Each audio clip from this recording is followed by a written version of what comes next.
Hey everyone, welcome back to the channel. Today I'm gonna show you how to remove login to Wix website.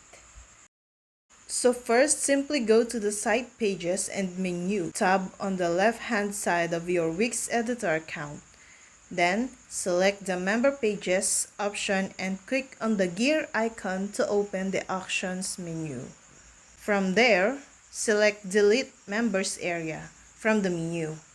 This will delete the login bar from your Wix site. Finally, confirm the action by clicking on the Yes Delete button in the window that will appear. And that's all.